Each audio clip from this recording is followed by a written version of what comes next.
Thanks for joining us for Understanding Real Estate with Realtor Becky Cobb of West Cobb Alliance, part of the ReeceNichols Real Estate Group in Neosho. Well, question for you this morning, Becky. If I have student loans, is that going to prevent me from buying a home? Well, according to a recent study, 72% of people with student loans think their debt is going to delay their ability to purchase a home. And I'm going to tell you, our local lenders would probably say, not necessarily. Don't, hold on to that thought.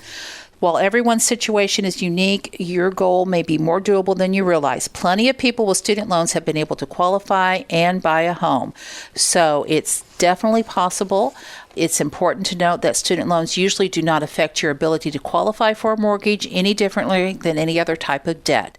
Probably what's most important is that you haven't let your debt get out of control and you are making your payments on time, because usually a lender wants to know how you handle your credit, how you handle your debt, more than, they've got some student loans hanging around here. That's a pretty big number. But yes, plenty of people with student loans purchase homes all the time, so don't let that hold you back. Well, for today, Becky, let's talk about seller's concessions. Let's start with this. What are they? Well, a seller concession is basically a little bit of money that the seller is willing to assist you with, say, with your closing cost. And typically the way something like that's going to work in our market is, okay, let's just say you are purchasing a house for $300,000 and you ask the seller to help you with $5,000 of your closing cost and prepaid fees. To that seller, you're paying $295,000 for that house. And you are actually still borrowing $300,000, but you do have closing cost and prepaid fees that need to be accounted for somehow, that need to be paid for somehow. So that's one way you can just basically be worked into your loan. So a seller concessions can help you with closing cost, mortgage rate buy downs, discounts or price reductions.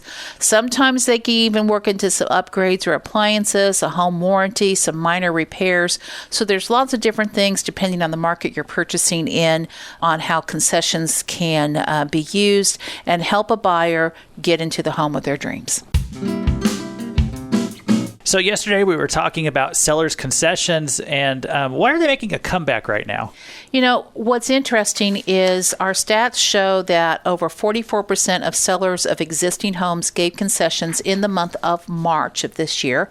However, if you look back at pre-pandemic years prior to 2020, 44% is pretty much normal. So we have kind of come full circle on that.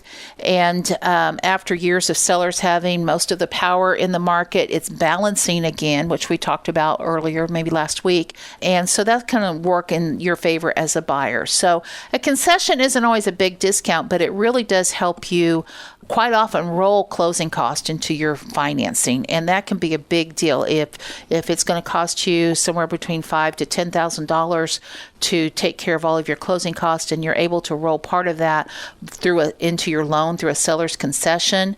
That is a pretty big deal for buyers and is helpful to get them into a home. And now that we have a little bit more competition with the sellers are more willing to give some of those concessions. So something to talk about specifically with your lender and your realtor, but it can be a big help to a buyer. We're back with Becky Cobb. And so, Becky, for today, if I'm thinking about selling my home, what improvements should I do first? Well, I'm just going to take some information from the experts today. And according to the National Association of Realtors, here's some things that seem to pay off when you are upgrading your home, especially if you're thinking you're going to sell.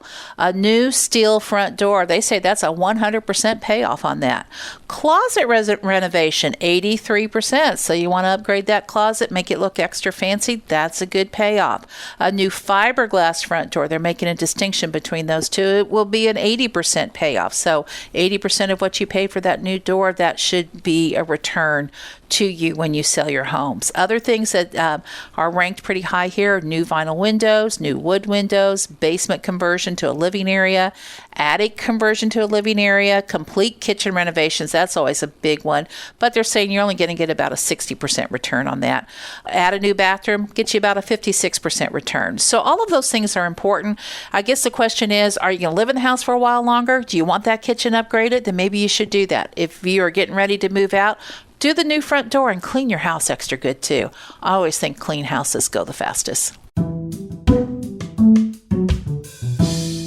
Well, question for you today, Becky. Why do some homes sit on the market longer than others? You know, look, one of the biggest reasons is because of price. In fact, I tell my buyers and sellers all the time, we're in a price and item business. And many sellers want to shoot for a higher price thinking they can lower it later. I tell you all the time, I hear, I can always come down. I can't go back up. But sometimes it's going to backfire by turning buyers away. So you really want to work with your agent, make sure you have looked at the true comparables for your property and price it within the margins that we can prove and that an appraiser is going to be able to back up. Because if you get it priced too high, even if somebody wants to buy it at that higher price, we may not be able to get it through appraisal.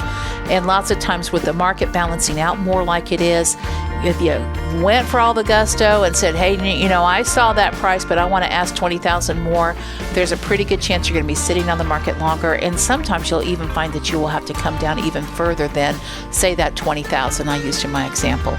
So really listen to your agent and make sure you're using true comparables when you price your home.